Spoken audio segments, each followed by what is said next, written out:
The death of Hugo Chavez is big news on Weibo. Now, even though Chavez is halfway around the world and was a leader of a rather small country comparatively speaking, the image that the Chinese media portrayed him was that of a Chinese ally. The Venezuelan leader traveled to Beijing in 1999 and made international headlines when he declared that he had been very Maoist all his life. In a private meeting with then Chinese Premier Zhu Rongji, Chavez won a commitment to form a joint working group of senior officials to draft a strategic vision for comprehensive economic and political relations between the two countries. China also bankrolled Chavez's re-election campaign. According to Bloomberg News, since 2007, the China Development Bank lent Venezuela $42.5 billion collateralized by revenue from the world's largest oil reserves.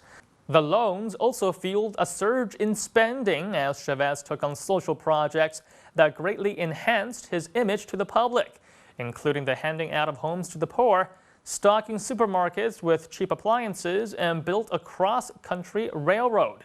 Signboards of President Chavez with Chinese President Hu Jintao could be seen at the railway project site in Los Dos Caminos, Venezuela. And for many Chinese people, Chavez was another old friend of the Chinese people. So, what do Weibo users have to say about his passing?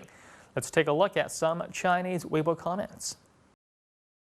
In terms of helping the poor, I think Obama should really take lessons from Chavez. Venezuela is a real democracy. I think they are more democratic than the U.S. In the United States, it's about the different states and their electoral votes. In Venezuela, it's the direct number of voters. The spiritual leader of South America, I think he did a lot for the unity of the entire South American continent. Chavez is an anti-American warrior. He sacrificed a lot for the good of his nation, and I hope he goes on a good journey. Chavez regularly spoke of Venezuela recovering its sovereignty after decades of subjugation by the American empire. But now that the country will be handed to a new leader, the U.S. might have an opportunity to bring the two countries closer.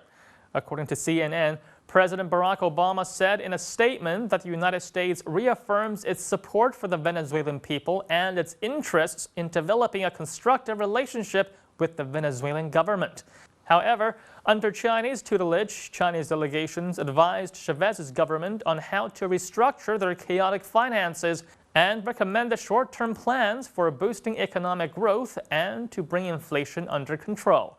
Chinese advisors also brought out a plan for the establishment of industrial zones to help with the country's production of heavy equipment as well as consumer goods. Now, there had also been intense discussion between Chinese and Venezuelan teams to build automobiles, buses, computers, cell phones, and a host of other consumer goods to make the South American country self-sustainable. According to figures from United Nations Trade Statistics database, China's export to Venezuela increased 30% a year from 2000 to 2009, while American exports only increased about 6% a year in the same time period. So, how do Chinese Weibo users feel about the United States mending the relationship with Venezuela now that Chavez is out of the picture? Let's take a look. At the very heart of it is economic interest. I don't like how Obama worded his comment.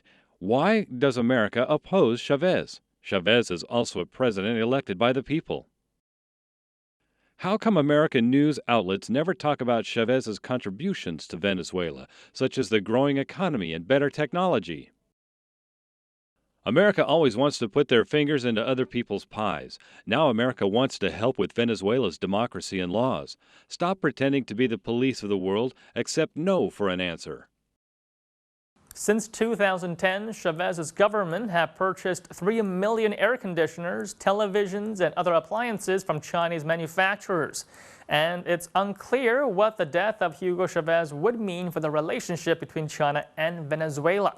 Would the South American country continue to provide China with preferential treatment? Would China continue to bankroll the Venezuelan government? Or would the country shift their politics towards the United States? Well, that remains to be seen.